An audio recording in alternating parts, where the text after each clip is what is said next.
Hello, my name is Larissa and today I will be making rosemary and thyme focaccia bread. Focaccia bread is an Italian flatbread that's similar to pizza, which you bake in the oven. I really like to make this type of bread because it's very easy and simple.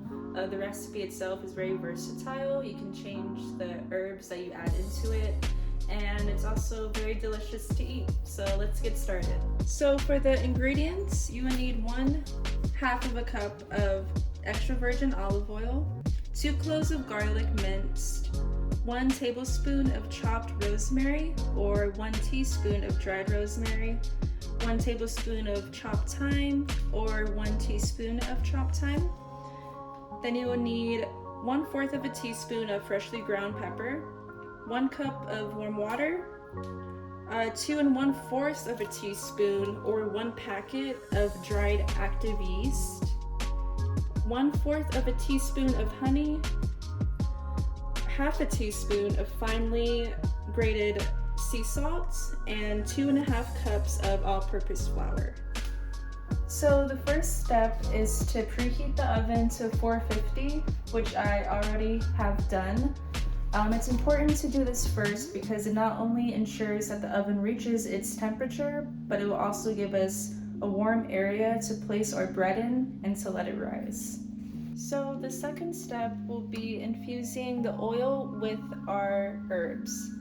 So what I have here is our 1/2 cup of olive oil. I chopped up the rosemary and the thyme, and I also minced the garlic, and I have my fresh black pepper here.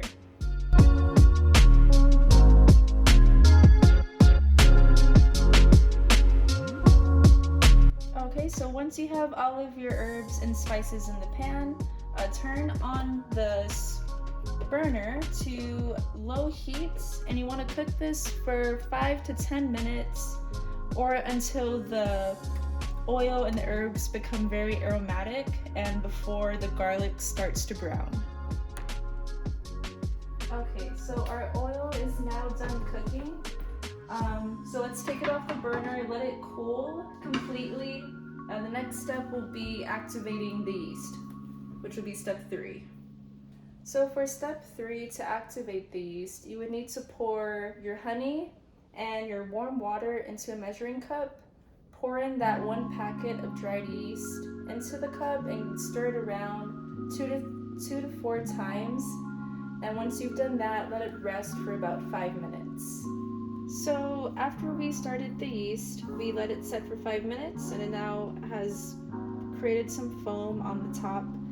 Step 4 would be starting the dough. So what I'm going to add first is 1 cup of the 2 cups of flour into the bowl, then 1/4 cup of the infused oil,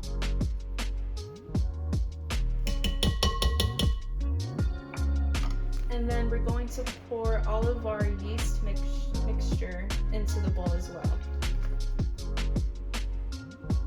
Okay, so I poured everything in the bowl. Next will be to mix it until the flour itself has moistened.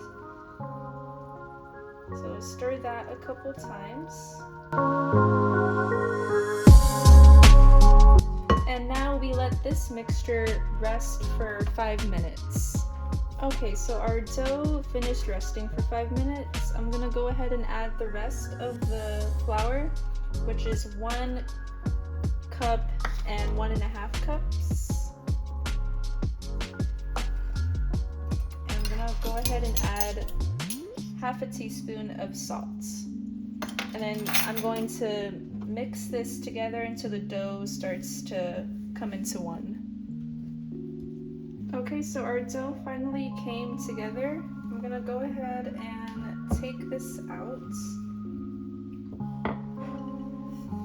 Put it on the counter. I added some flour so it doesn't stick so much.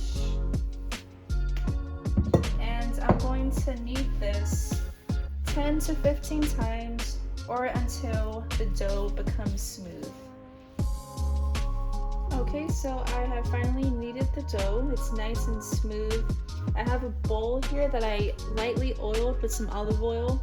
I'm gonna go ahead and place this in here.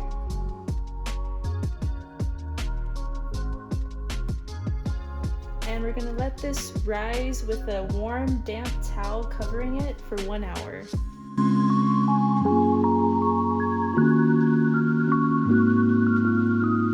Alright, so step 5 is completed. We let our dough rise for an hour. It's nice and risen now. So what I'm gonna do is put the dough into this rectangular dish. I did wipe some oil around it so it doesn't stick, and then I'm going to pour the rest of our infused oil over the dough and then puncture it. So,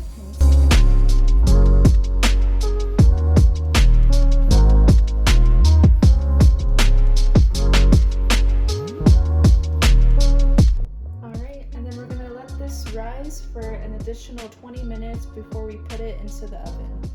Alright, so our dough has risen for another 20 minutes. It's time to now put it in the oven, which will be step 7. So the oven is at 450, and we're gonna bake this for 15 to 20 minutes, or until the top of the bread has browned to a golden color.